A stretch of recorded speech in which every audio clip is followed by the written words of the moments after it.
Countdown for blast-off.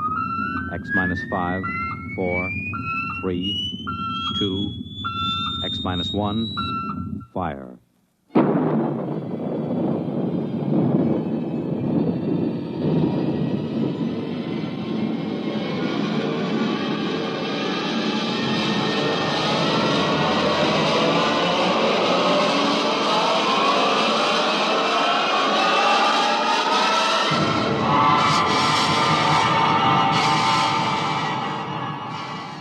From the far horizons of the unknown come tales of new dimensions in time and space.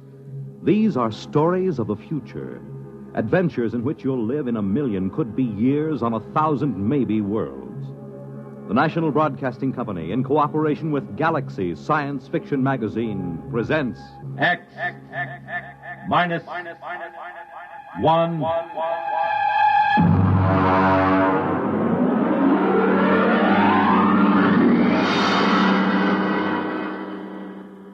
Tonight, Caretaker by James A. Schmitz. Commander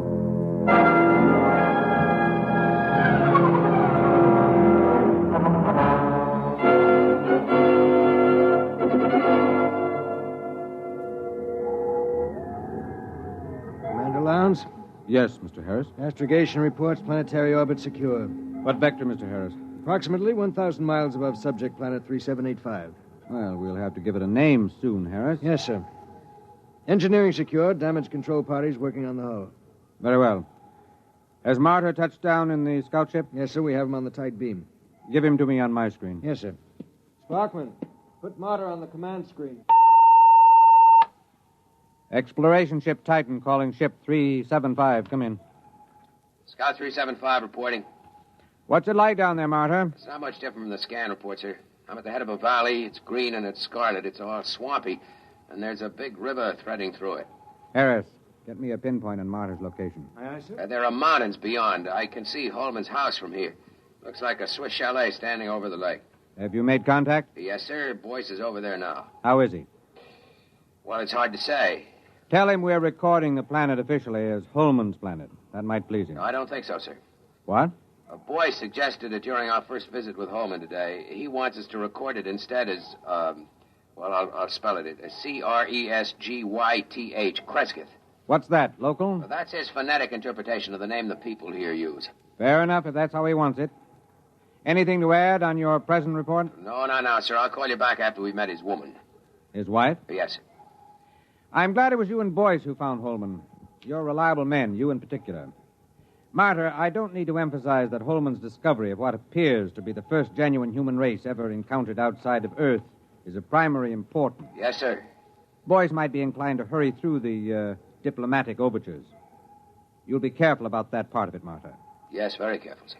On the 2 continents we've scanned before, we've found no traces of human inhabitants, present or past. Yes, I know, sir, but Holman's... It's possible Holman's acquaintances are the sole survivors of humanity here. If we frighten the tribe into hiding, there may never be another contact. Yes, I understand, sir. Fine. Now then, what about these other creatures? What did Holman have to say about them? Well, in the 20 years he's been marooned in this valley, he's had only 3 or 4 actual encounters with them, sir. Rather violent encounters on his side. Apparently they learned to avoid him after that. They're called Zares. He seems to have an almost psychopathic hatred for them. That's not very surprising. We pulled up a scout drag a little while ago, bagged a couple of specimens. The description checks with Holman's description of the Zares, the worm-like, slimy, blue body with a set of arms, legs, and head. Out of the water, they seem to wear some kind of clothes, presumably to conserve body moisture. Yes, that's what he said. All right now, Martyr. I want you to continue according to the plan. And remember, be careful of Holman. He's been alone on this planet for 22 years. He deserves a lot from us. Yes, sir. But he hasn't been alone. He has his wife.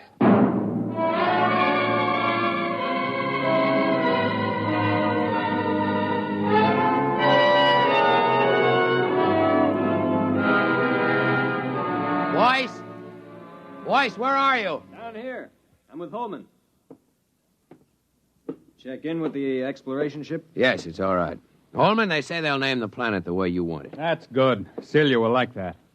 Celia? My wife. I called her Celia from the start. She likes the name. I see. Where's she now? Oh, she's out somewhere. She's very timid. She'll show up sometime in the night, and I'm leaving the doors open for her. I'll talk to her a little first to reassure her, and you can meet her then.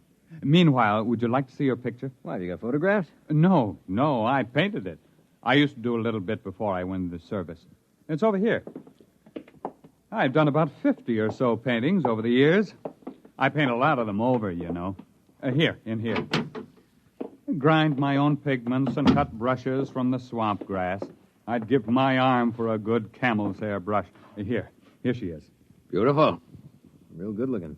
Of course, it isn't an exact likeness. I tried to capture the spirit. I think I've got it pretty good. Well, there's something about that picture sort of... Never mind, boys. Boyce doesn't know much about art. Yeah, but I know what I like. I like a good-looking woman. You're a lucky man, Holman. You wanted to see the deep water well. It's right through here. Actually, it's just an opening through the concrete to the river that runs below. It's as pure as anything you could wish. If they want to refresh the water tanks at the ship... Yes, I'll take it up with the captain. We'll be staying a week or more. We're to follow your judgment in every way in establishing contact with the Cresquillians. Good. We can't do anything till Celia comes in, and we'll have to be very tactful then. But I'm sure it won't take a week. Well, what makes them so shy of us? Oh, it's not you, it's me. Or it's an impression I gave them of the Earth kind of human beings. Come on upstairs and I'll tell you.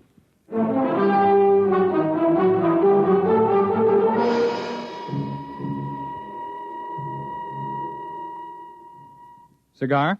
It's a local swamp grass. Is it safe? Well, I've been smoking them for years. You were telling us about the native humans. Well, I've never asked Celia much about her people.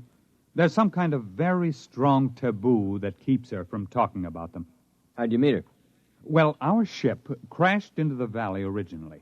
I was the only man left in the original crew of 4.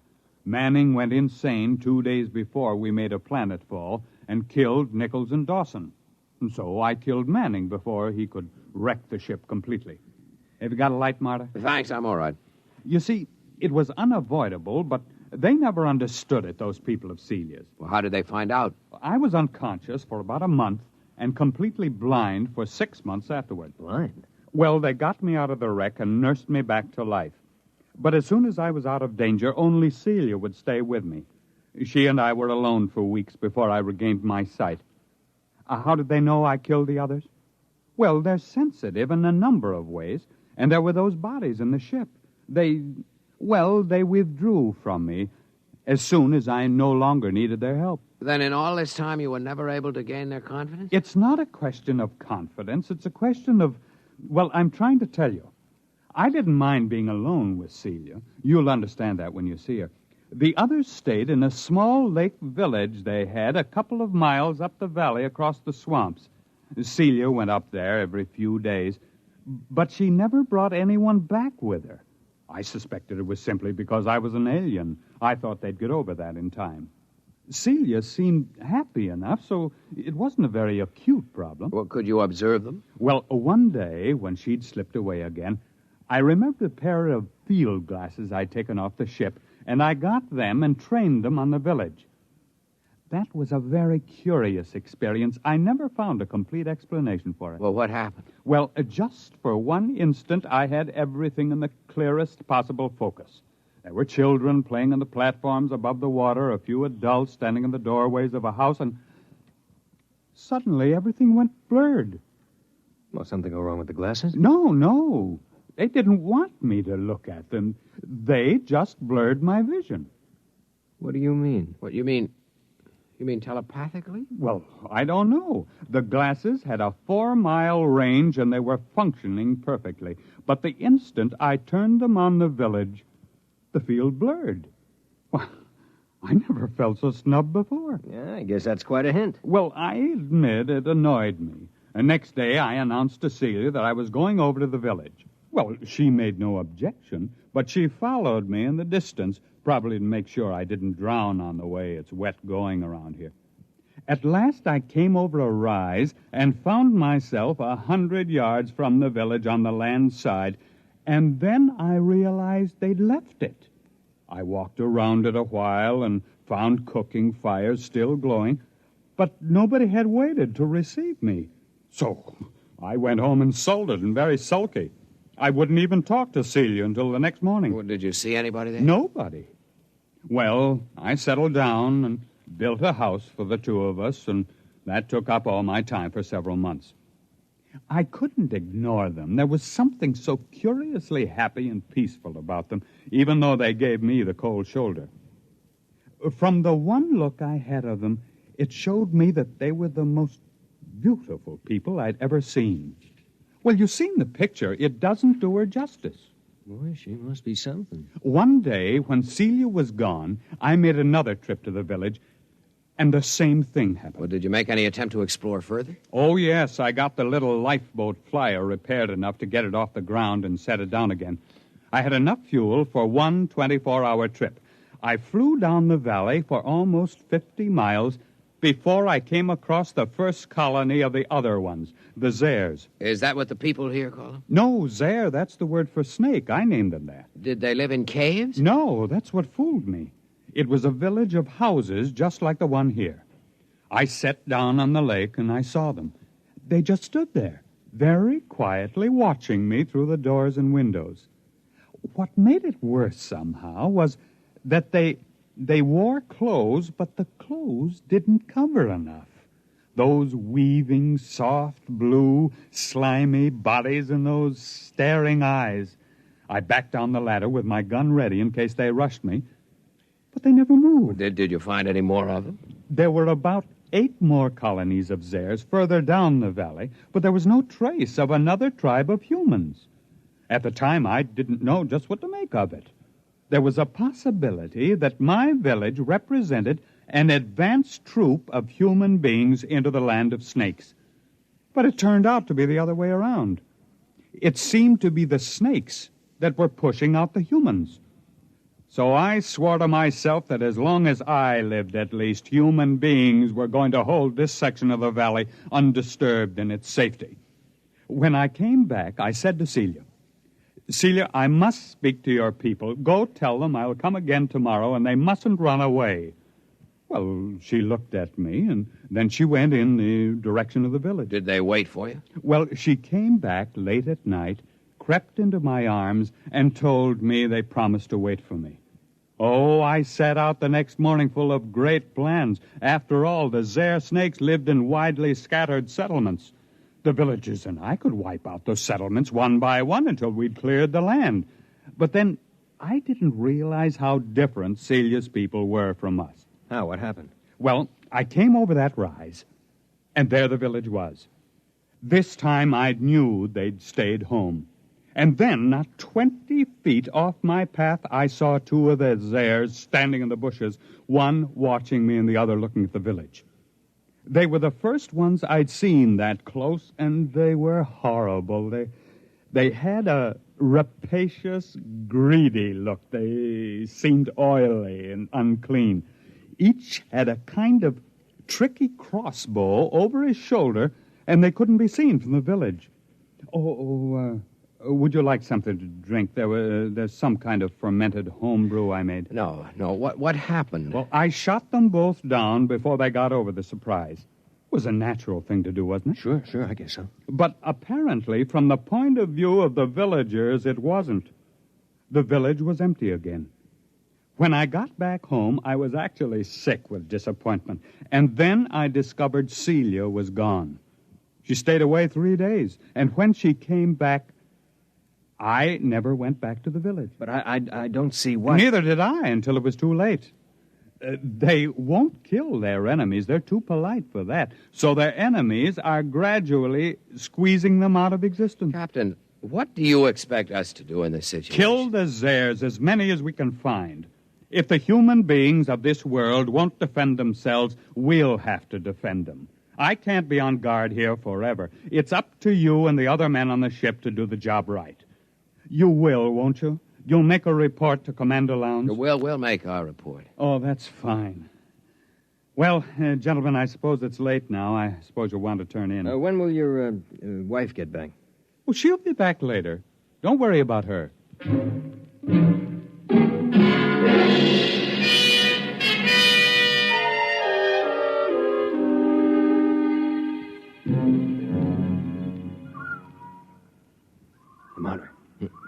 you awake? Why, what do you want? Listen. What? Somebody moving in the house. Listen. Holman? No. Listen to those steps. Now, hear him? That's no man. Slow, dragging. Yeah, come on. Wait a minute. Sidearms. All right, there, come on. Quiet, it's coming from downstairs. Stop. Listen. Wait till I get the safety catch off. Look. No firing unless I tell you. Look, Martyr, I'll take care of myself. Maybe it's one of those airs. I'd like to get a shot at them. Come on. Downstairs, all right? There's a light. What's that? A missile gun. Holman had a number of obsolete weapons down there. Hurry up. Look out, there goes the light. I've got my torch. It came from the well room. Oh, it's the door. Stand back. Turn your light in there. It's Holman. They've got Holman. There it goes. Stand clear. I'll blast it. Wait a minute. Get out of the way. It's one of those airs. Give me a clear shot. Hold it. Can't get out of here while we've got the well covered. Now keep your blaster ready while I look at Holman. I hear it moving back there in the shadows. He's dead. Come on, make a break for it, you rotten, slimy snake. Come on. Shot through the head with his own gun. Who's that there, that snake? You got a good look at it? No, it jumped for the shadows. There it is. Marta, swing your torch around. I'll roast it with one blast. Listen. Who's that? You who are his friends, will you listen to me? Who are you? He called me his wife. What? How'd she get in here? If that Zare gets a hold of her... Quiet. Don't move. I won't, Why did you kill him? but I thought you understood. What do you mean she killed him? It was that Zare, the snake. There are medical men who'd say he'd been insane for 20 years as he counted time. They would have forced him back into sanity. I could not bear the thought he should suffer that. Suffer what? Are you all fools? He was a fool, though I loved him. He could not see beyond the shape of things. So here among us, he saw shapes he could bear to see. And those moments when sanity came to him and he saw what was really there, then he killed. Are you all like that? What's she talking about? Is the snake there with her? Go upstairs, boys. Wait for me outside. You're going to kill that snake? Yes, I'll kill the snake. All right, take my blast. Now, be careful. Get it between the eyes, Marta. Roast that Zare to a crisp. Go on outside. Are you still there? Yes. Is there any way you can get out? I can leave by the river that flows under the well if you do not shoot at me. I won't shoot at you. May I take his body? Yes. And you will all leave with your ship? I loved him, although my people thought it strange, almost beyond their tolerance. They are foolish, too, yet not as foolish as you are. They saw what was in his mind, and not beyond that. And so they were afraid of him. But he is dead now. And there is nothing that your people and mine could share. We are too different. Will you leave? We'll leave. What did you see that was beyond his mind? A brave spirit, though very frightened.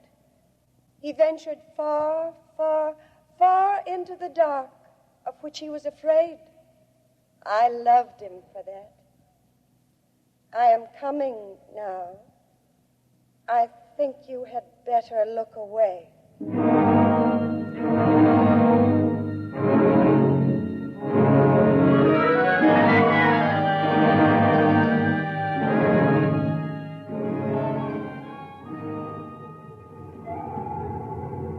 Marta, Yes, sir.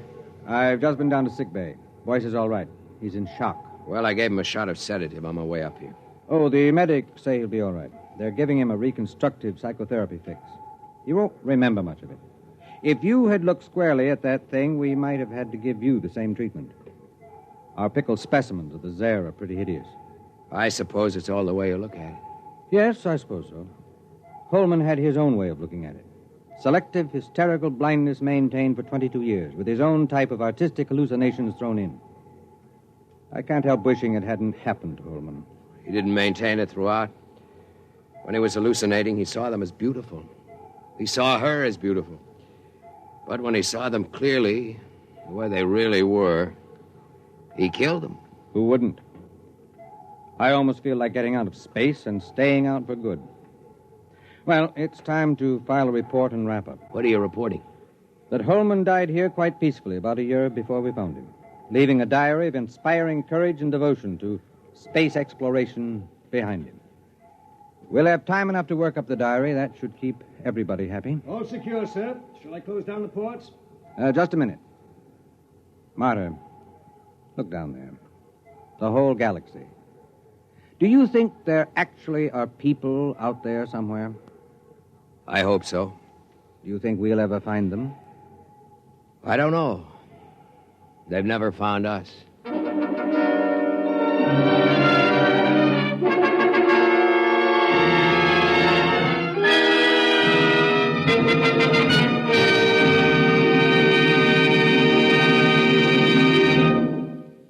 You have just heard X-1, presented by the National Broadcasting Company in cooperation with Galaxy Science Fiction Magazine, which this month features Survival Type by J.F. Bone.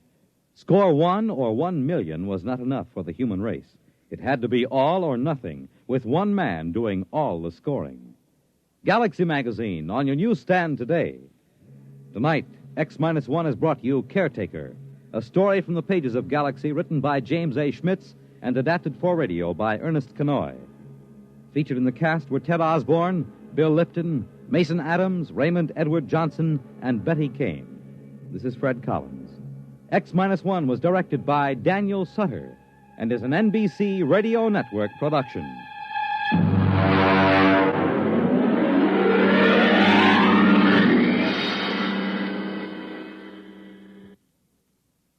Polio is not over yet.